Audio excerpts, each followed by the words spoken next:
Всем привет, на канале Александр Брест. Сегодня к нам в гости попала Makita 2450, в которой совсем не хочет держаться оснастка. Вставили мы бурчик, да? И достаем его вручную. О. То бишь такого быть не должно. Сейчас мы по-быстренькому разберем патрон. Я покажу детали, из-за которых может такое произойти. Мы, естественно, починим патрон, соберем и проверим. Приступаем к разборке.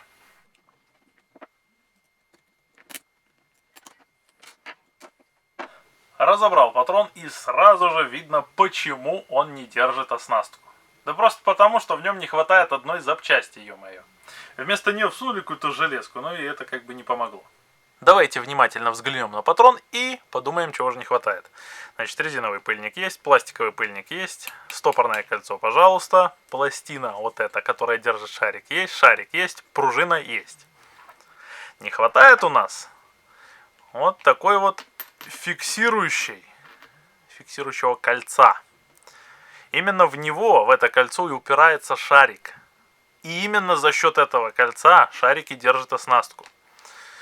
Вместо этого большого и толстого кольца у нас поставили вот перфоратор какую-то ущербную железячку, которая, естественно, с функцией кольца не справилась. Поэтому и перестал держать патрон оснастку. Будем менять пыльник, который у нас уже разбился, и, естественно, поставим железячку. Ну а теперь давайте почистим патрончик и посмотрим, из-за каких запчастей может вылетать оснастка. Первое, на что необходимо обратить внимание еще до разборки патрона, это состояние шлицов внутри нашей растровой втулки. В большинстве перфораторов с патронами SDS+, растровая втулка изнутри выглядит примерно так. То бишь в ней есть два шлица и шарик. Так вот, если ваши шлицы полностью сносились, то бишь их там вообще нет, то вероятнее всего, во-первых, у вас будет прокручиваться в патроне оснастка. Во-вторых, из-за того, что растровая в целом разбита, то есть отверстие увеличено в диаметре, у вас могут вылетать буры. Вот это первое. Такая поломка случается уже у очень долго поработавших перфораторов. Вот. Но это не самая часто попадающаяся поломочка. Чаще всего оснастка вылетает именно из-за вот этих колечек, которые держат шарик.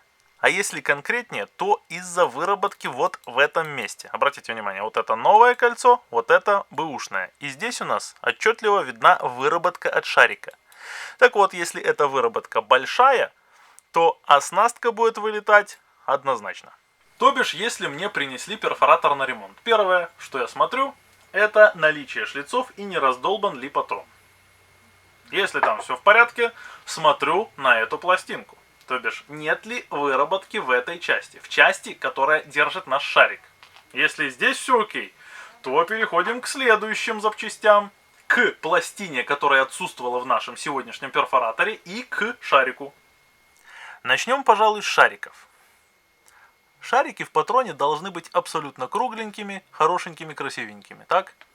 Но часто они изнашиваются вот до такого состояния. То бишь, они становятся яйцеобразными, неровными. И если вдруг шарик становится к буру прослабленной стороной, то он его просто недостаточно хорошо цепляет. И из-за этого оснастка может выпадать. Если же шарик в патроне тоже в адекватном состоянии, то следует обратить внимание на вот это кольцо, а точнее на его внутреннюю часть, вот эту. Именно к этой части прилегает наш шарик. И иногда здесь появляется выработка в виде канавки, в которую утапливается наш шарик. И опять же из-за этой выработки оснастка плохо держится в патроне. Сейчас покажу поближе. Возьмем два кольца. Одно в адекватном состоянии, второе изничтоженное. Так, для начала смотрим на внутреннюю часть того, что адекватное. То бишь, никаких там в принципе выемок нет. Просто ровная поверхность. Теперь давайте обратим внимание на это колечко. Комментарии, я думаю, излишни. Прекрасно видны большие борозды, в которые как раз и будет прятаться наш шарик. И как раз именно из-за вот этих борозд начинает вылетать оснастка. Ну вот, в принципе, основные причины, на мой взгляд, я перечислил. Естественно, помимо этого встречается, допустим, неправильно собранный патрон, из которого все в подряд вылетает. Помимо этого, бывает, кстати говоря, что изнашивается сам хвостовик на буре, и из-за этого он тоже и выскальзывает из патрона. Но это уже как бы реже, ну, по крайней мере, мне реже попадается. Ладно, все это дело мы рассмотрели. Теперь давайте соберем наш патрон от сегодняшней макитки, но уже с этим колечком. И посмотрим, не будут ли вываливаться буры. Сначала устанавливаем пружину. Затем устанавливаем пластину, которая держит наш шарик. Затем устанавливаем наш шарик.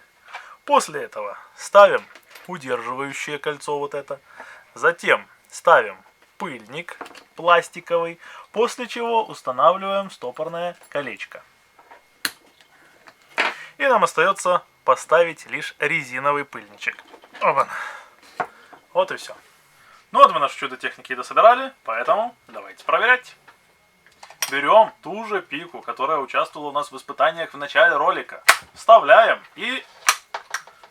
Нифига! Держит как надо. Снимается, вставляется так, как надо.